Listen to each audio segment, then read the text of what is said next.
জিলা মহিলা মোৰ্চা কমিটিৰ গঠনৰ আজি সভা আছিল ইয়াতে যথেষ্ট শান্তিপ্ৰিয়ভাৱে আমাৰ মহিলা কমিটিখন গঠন হ'ল। আমাৰ আগন্তুক BTC নিৰ্বাচনৰ প্ৰতি লক্ষ্য ৰাখি আমাৰ সাংগঠনিক কাম যিটো আমাৰ ইয়াৰ আগত আমি ভোগগ্ৰামত আমাৰ পেৰেণ্ট আৰু যুৱ মোৰ্চা কমিটি গঠন কৰিছিলোঁ। আমাৰ মহিলা মোৰ্চা কমিটিটো গঠন কৰা বাকী আছিলে। আজি আমি ইয়াত ভোটগাঁৱত আমাৰ এই কমিটিখন গঠন হ'ল। এই সময়ত যেনেকৈ আমাৰ AUDF দলে কেণ্ডিডেট প্ৰক্ষেপ কৰিছিল, দলীয় হাইকমেণ্ডে আমাৰ BTC ইলেকশ্যনত অংশগ্ৰহণ কৰাৰ কাৰণে নিশ্চয়কৈ আমাৰ সংগঠনৰ কামটো আগত কৰিব লাগিব। বিনা সংগঠনত ইলেকশ্যন খেলা কেতিয়াও সম্ভৱ নহয়। গতিকে আগন্তুক দিনত নিশ্চয়কৈ আমি BTC ইলেকশ্যনত অংশগ্ৰহণ কৰিম। কিমানজন জইনিং কৰিলে?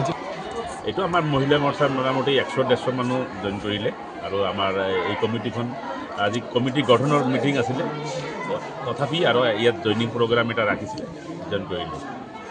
এইটো আছিল আমাৰ AUDF দলৰ কোকৰাঝাৰ জিলা মহিলা মোৰ্চা কমিটি গঠন কৰাৰ কাৰণে আমাৰ কোকৰাঝাৰ জিলাৰ সভাপতি আনোৱাৰ হোসেন ডাঙৰীয়াৰ নেতৃত্বত এটা মহিলা মোৰ্চাৰ সভা হ'ল, ইয়াত কমিটি গঠন হ'ল আৰু আমাৰ বিভিন্ন দলৰ পৰা কংগ্ৰেছ, PDP বিভিন্ন দলৰ পৰা মোটামুটি 100মান মহিলা মানুহ আমাৰ দলত তেওঁলোকে যোগদান কৰিলে আৰু আমাৰ ইয়াত সুস্থভাৱে এটা কমিটি গঠন কৰা হ'ল। আৰু মই দেখিবলৈ পাইছোঁ যে আমাৰ বিটিআৰ ইলেকশ্যনত যেতিয়া বিদ্যালয় ইলেকশ্যন হ'ব, ইয়াত মোটামুটি আমি প্ৰত্যেক চেষ্টা কৰিম আমাৰ প্ৰাৰ্থী দিয়াৰ কাৰণে। কিন্তু ইয়াত আমি 5টামান 100% আমাৰ MCLA ইলেকশ্যন মেম্বাৰ আমি গোটেই আনিব পাৰিম আৰু তাৰপিছত বিটিআৰত আমাৰ AUDF দলৰ সংগঠন খুব মজবুত সংগঠন আছে। গতিকে আপোনালোকৰ যোগেদি কোকৰাঝাৰৰ সভাপতি আনোৱাৰ হোসেন ডাঙৰীয়া আমাৰ ইয়াত সংগঠনৰ মুৰব্বী সংগঠনৰ বিভিন্ন মানুহক আৰু মহিলা মোৰ্চা, যুৱ মোৰ্চা, ছাত্ৰ মোৰ্চা তেওঁলোককে প্ৰত্যেকজনকে শুভেচ্ছা জ্ঞাপন কৰিছোঁ। ধন্যবাদ। জিলা AUDF দলৰ মহিলা মোৰ্চা যি সমিতি গঠন কৰা হ'ল, এই সমিতিত সভানেত্ৰী হিচাপে আমাৰ মমতা বাইদেউ ডাঙৰীয়ানীক আজি দায়িত্ব দিয়া হয়। লগতে আমাৰ উপসভাপতি কেইজন আৰু দিয়া হৈছে, আমাৰ ধন ভৱালীক দিয়া হৈছে। গতিকে এই সমিতিখন অতি শীঘ্ৰে আমাৰ পূৰ্ণ সমিতি এখন গঠন হ'ব আৰু আগন্তুক দিনত আমাৰ এই সমিতিখন আমাৰ কোকৰাঝাৰ জিলা অঞ্চলৰ যিকেইটা আমাৰ সমষ্টি আছে, সমষ্টিখনত চকে কোণে গৈ পেলাই কাম কৰিব।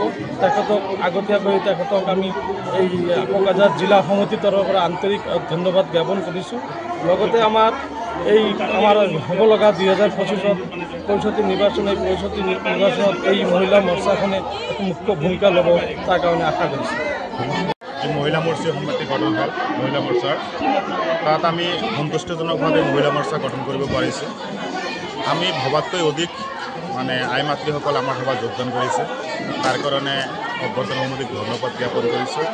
আজি আমাৰ মহিলা মোৰ্চাৰ কোকৰাঝাৰ জিলা সমিতিৰ সভানেত্ৰী হিচাপে দায়িত্ব পোৱা মফিদা বেগমক আন্তৰিক শুভেচ্ছা আৰু ধন্যবাদ জ্ঞাপন কৰিছোঁ আৰু উপসভানেত্ৰীসকল, কোষাধ্যক্ষ সকলোকে আমাৰ কোকৰাঝাৰ জিলাৰ পৰিয়ালৰ মাজলৈ আন্তৰিক শুভেচ্ছা জ্ঞাপন কৰিছোঁ। আৰু আমি ভাবোঁ আমি 3টা সমিতি গঠন হ'ল, পেৰেণ্টছ কমিটি, যুৱ মোৰ্চা আৰু মহিলা মোৰ্চা। এই তিনিওটা কমিটিৰ সহায়ত আমি আগন্তুক নিৰ্বাচনত ভাল ফলাফল কৰিবলৈ সম্ভৱ হ'ম। কাৰণ যোৱাবাৰ আমি যেতিয়া নিৰ্বাচনত অৱতীৰ্ণ হৈছিলোঁ তেতিয়া আমি নতুন আহিছিলোঁ AUDFত, কিন্তু এইবাৰ আমি সমূহ মোৰ্চাবিলাকক আমি ভালকৈ কাম কৰিম আৰু কাম কৰাৰ পিছত ইনশাআল্লাহ আমাৰ দলে 2025 যি পৰিষদীয় নিৰ্বাচন আছে আমি জয়লাভ কৰিবলৈ সক্ষম হ'ম। আৰু আমাৰ AUDFৰ ৰাইজৰ প্ৰতি যথেষ্ট মৰম আস্থা আছে, ৰাইজেও আমাক আঁকোৱালি লয়।